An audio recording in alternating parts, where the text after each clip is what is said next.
Okay. Okay, there we go. All right, here we go. Take 3. What do you enjoy most about your job?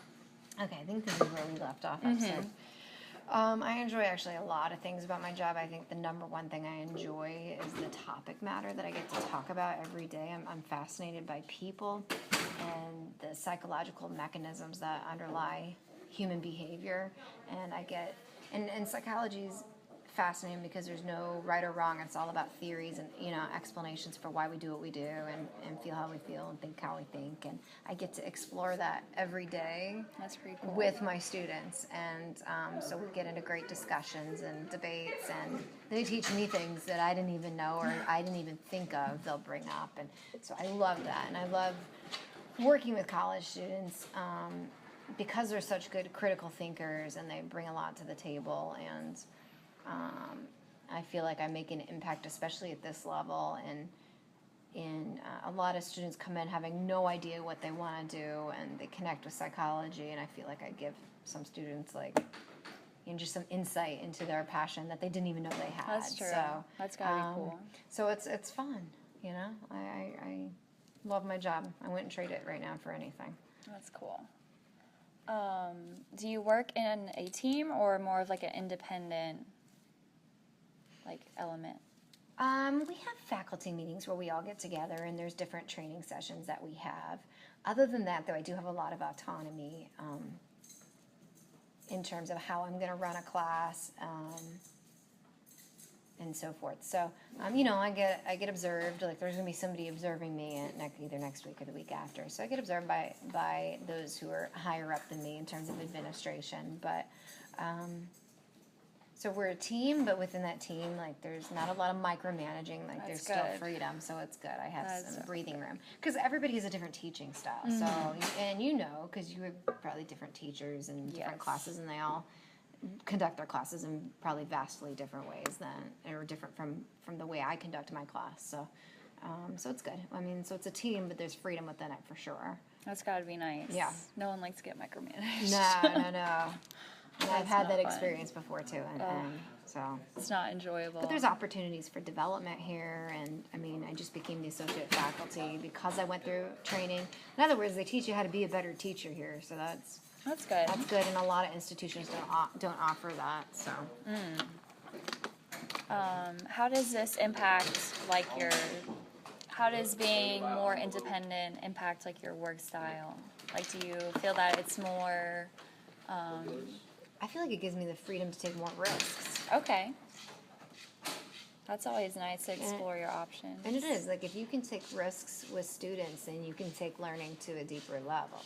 That's true. If you have to be so rigid and by the book, you can't, how do you get them to think more deeply about the issue? So I think that freedom, allows me to take more risks in the classroom and not be afraid to challenge students to think about things in new and different ways. So I think students appreciate that more because it's not just the same lecture over and over. Right.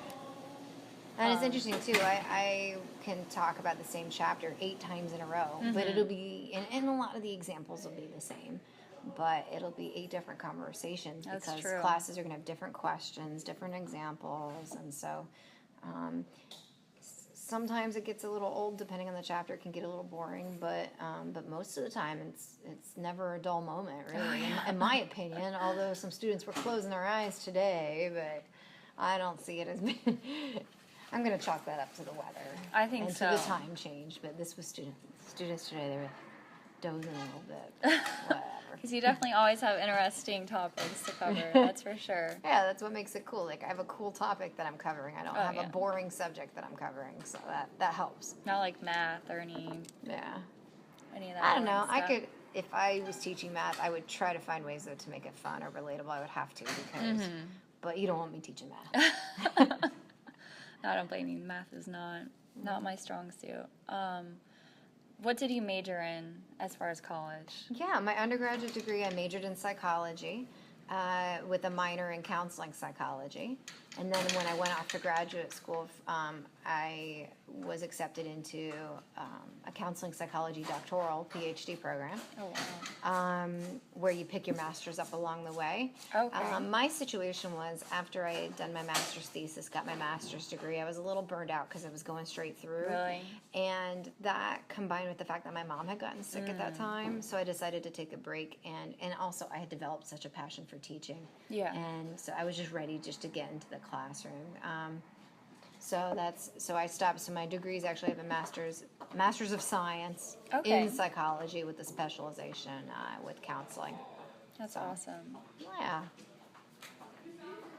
Okay. I wasn't always a psych major though. No? What other majors did you have? I originally was computer science. Really? Yeah. Okay. So what made you want to switch? Like, Well, from I was that? in computer science and introduction to psychology in the Okay. same term, right? And computer science, within a couple weeks, I knew that it just was Really? not for me. I was in this like CS 101. I thought it was gonna be more web design stuff. It ended up being like, let's take apart a computer and memorize all the parts. At the same time, I was in psychology. And I just like fell in love with that. So I was like, I dropped my CS 101 class. I dropped it. I was failing. It just wasn't for me, you know? And I took psychology, but I did not declare it as a major right away. I took a few classes first just to be sure because I didn't want to declare something just on a whim, you know? I Right. wanted it to be a well-informed decision. And that's what I tell my students too. I said, before you declare psychology officially, and that's what I'm going to tell you, Right. make sure you have taken several courses so you have a broader understanding of what the field is like, you know? Okay. And I think sometimes students declare psychology because they like me. And I tell Yeah. them that's not, you got to tease that apart. So I tell them take a bunch of classes because eventually there's going to be a teacher you don't like. And if you still love the course and the topic and you love all the material that the teacher's covering, that's when you know psychology is a good fit because you don't even like the professor, but you still love the topic. That's what I true. tell them too. So don't jump onto psych as a major until you've taken several classes in it, and that's what I ended up doing, and that's when I figured out that counseling was a passion, so I added that as the minor, and then that's when I went that direction, so. Oh, wow. That's pretty cool. Yeah, my passions, though, are really teaching, number one, therapy, number two, research, number three. I was also in a heavy research program, and I don't want to study people as much as working with them and Right. enhancing learning and things like that. But It's kind of like more outside when you do yeah. research, right? I'd rather take research and apply findings in the real world than to be doing, like, I don't know. I mean, research there's a lot of value to it. I appreciate it, but it just wasn't my favorite of what I was doing when I was at UF. So That's really cool. Okay. Let's see. So we've already talked about what your career path entailed, basically when you had a lot of the teaching experience and all of that. that's the thing. You want to be well-rounded. You want to bring a lot to the table. Okay. So my background had a lot. Even as an undergrad, I did a lot of research. I worked in a research lab. Okay. I got involved with teaching. For a while, I actually taught aerobics as an undergrad. Really? And I went into a local hospital, into the psych ward, and I was teaching aerobics Oh, to wow. the inpatients that were there, into the psychology ward. I mean, just having a lot of varied experiences and diversity of experiences makes you look well-rounded, you know? That's awesome. So,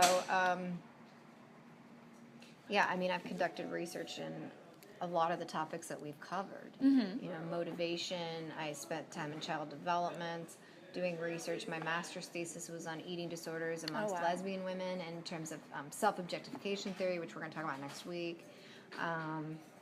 So just, getting a variety of experiences under your belt, and you just kind of add to it. It just makes you marketable. And you can bring a lot more into the classroom in that way. Definitely. Wow, that's really cool. I didn't know you taught aerobics. That's Yeah, really cool. it's kind of random, but Was that more like a health psychology type thing, or? Gosh, it was so long ago. Okay, this was back in like 2002, 2003. It was, well, I was teaching aerobics for Ball State. As a matter of fact, my bag is Ball State. Oh, It's right okay. on. I got this for being Employee of the Month. Really? And Oh, this wow. bag's like 15 years old. I still That's carry it. I awesome. just love this thing. But I was already teaching aerobics just because I was interested in fitness, and sports psych or health psych might have been the way I was gonna Really? go. Yeah, and then I got a certification in in group exercise, and then So that's when I kind of combined the two and went over to the hospital on. Okay. And once I was a certified aerobics instructor, but also a psych major. So it was cool. It was like volunteer time. I volunteered my time, and but at the time I was still just psychology. Had not.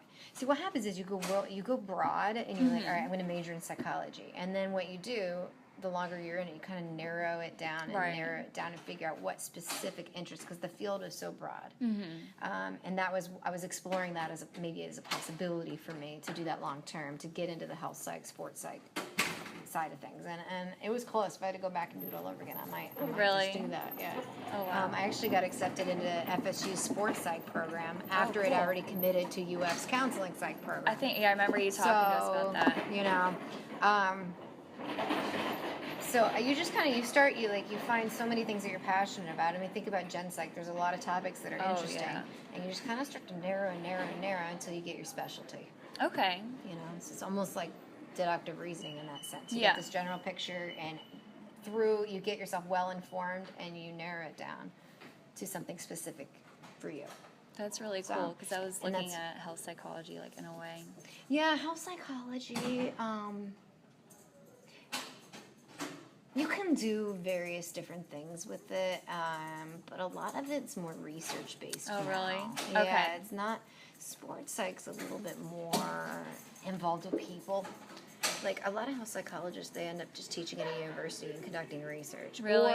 Or sometimes you find them out in the community promoting health, Okay. working for certain corporations or government or something. You occasionally see health psych people out in the community, but a lot now it's a lot of research. Okay. I don't know. Research is interesting, but I mean, Not you know. more like applying it. in yeah, a sports psych sense. I think is more applying it. Like you could be a psychologist with a team or consult with athletes and on how like the psychological underpinnings of their game and how to help them Okay. improve performance, things like that.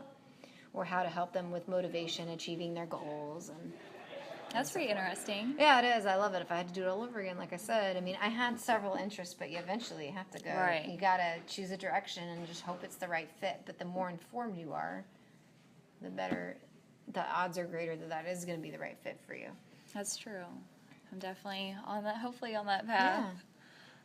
What psychology style do you prefer, like the cognitive or more like the humanistic approach? I know this might sound like a cop out, but I adopt a multidimensional, integrative approach, and Okay. that's what a lot of psychologists, they go for the integrative. Integrative? Okay. Yeah. What you do, you pick and choose what's appropriate based on whatever disorder you're treating or based on the person. You take cultural background into account as well too. Most people don't adapt to one